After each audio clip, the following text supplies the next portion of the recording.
but the Mlbb Blast on the back lanes will be hitting the back shot, but still Doc Rebo will go down. Raflisha sa likod. Here we go, Tets using the poisons to be able to stop these from regenerating. Eson still alive using these batteries, but here comes JP with the Falling Star Moon. He has bit down onto Eson. He's gonna be bit down by the Bloody Hunt. Committed, Fuzakin taken out. D gets a double kill. Masastan ba ni Tets? Barely missing, ladies and gentlemen, the recall by Raflisha. Instead, magko-convert na lang dito ang Warriors, pero trading with Renzio up top. Lumipat na si Renzio. Lumipat. Very close on Raflisha. Definitely. Pero yun nga, ang sagot nga dito, yes, Cignal Ultra Warriors is actually getting those kills, but they're leaving the Masha behind. And also, sabihin na natin kanina, like, insurance policy coming from the Masha, meron still din silang marksman. Another insurance policy din for the side of Bren Epro. So still, Cignal Ultra Warriors, medyo hindi pa rin nakukuha nila yung tamang tempo to be able to close this game or get at least yung favorable dito going into the mid game. But yeah, we have to admit, this game is looking much better than game 1. Yes, Mukhang for sure. Mukhang nag-iinit na ang Warriors at nakapagluto na. Kanina nagsasaing pa lang eh. Oo. Ngayon yung ulam na lang inaantay. Oo, ang aalamin na lang natin dito kung sino yung kakain. Ay oo, if it's gonna be Epro or the Warriors. At kahit sabihin natin makakuha dito ang Warriors ng isa pa, they have to do it all over again. But here we go up top though, getting bit down is Fuzakin. D gets the kill.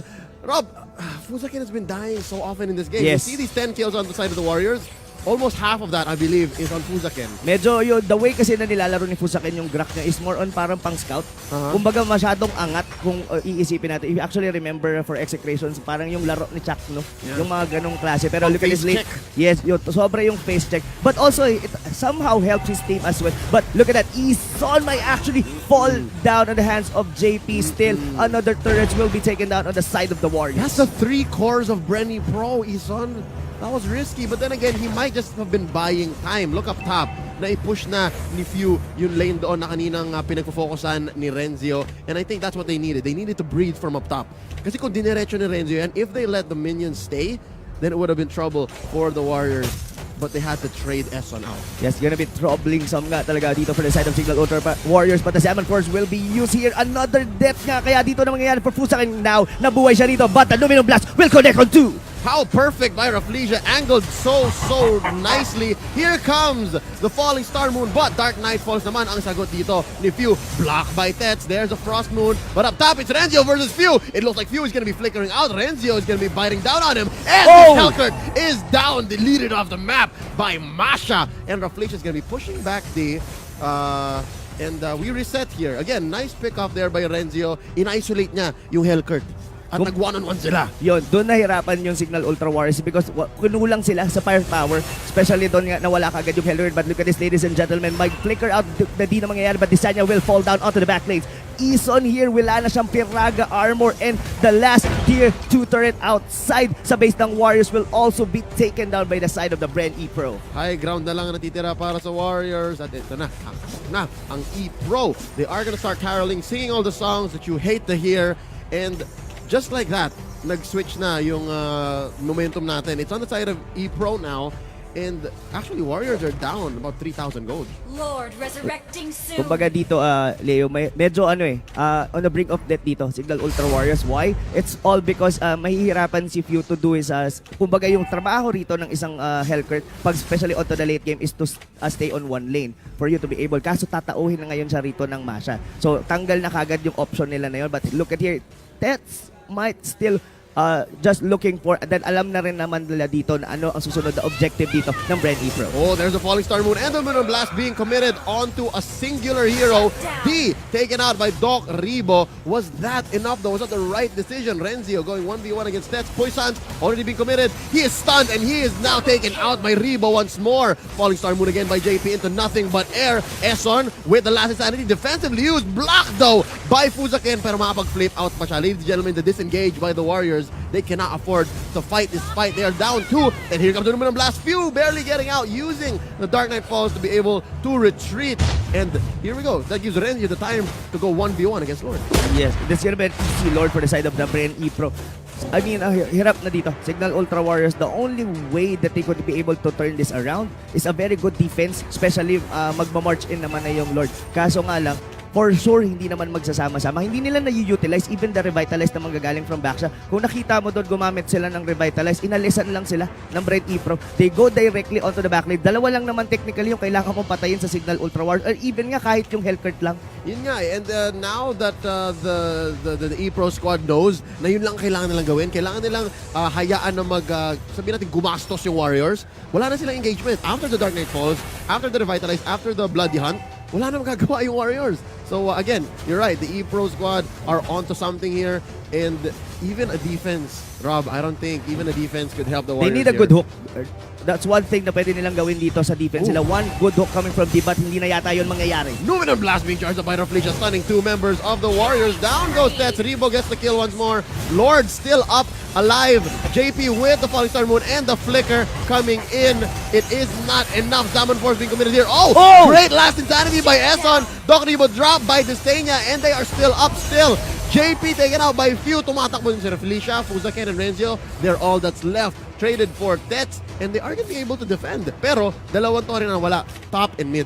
Yes, I think Bren Epro still get the best of it para sa Cignal Ultra Warriors. Yes, na-depensahan pa rin naman to ng Cignal Ultra Warriors. Kaso, another time na naman. Kumbaga, lalong tumatagal, lalong silang mahihirapan. Why? It's all because dito na lalong magkakaroon ng gamit si Doc Rebo, especially as well with the Masha. Kumbaga dito, tatlo yung core dito ng Bren Epro compare dito sa Cignal Ultra Wars, which is the Hellcurt and the Harriet. I mean, sobrang tanky nila dito, pero hindi naman kasi ganun kayo kailangan.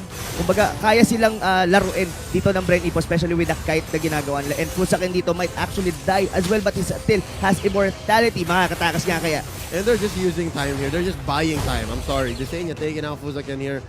Pinatagal lang nila eh. Pinatagal lang nila. And again, you're right. The cores on the side of E-Pro outweigh what the Warriors have. So, parang kang may utang.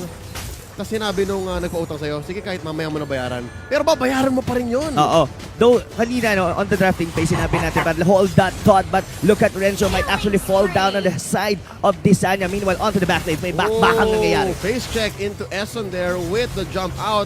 Oh, he's gonna be popping his immortality here. Nice hook, not enough to save him. Esson with the safety of the last insanity, not enough. Falling Star Moon lang ang sagot dyan ni JP. Here comes another Numenon Blast. I think he clicked Purify there. Yes. Kaya tumigil yung hook. Ang bilis ng kamay, no? That is gonna be it. That was well placed. For one sec, inisip ko, sana pwede mong i-hook yung kakampi mo. Actually, parang ginawa ni Dion. Trinay niya, Oo, yung Dito nga, ay hindi pala. Yung sa export. I think he wanted to hook someone there para matulungan doon si Esson. Pero parang magandang mechanic yun, no? For Mobile Legends. That would be a buff. Yes. Straight buff For yun. sure. Straight buff yun para kay D. But, again, pwede ka kasing lumulusot kasi yung hook. So, medyo may mawawala ring utility sa side ni Franco. But then again, here we go. Para humaba ng konti doon yung hook.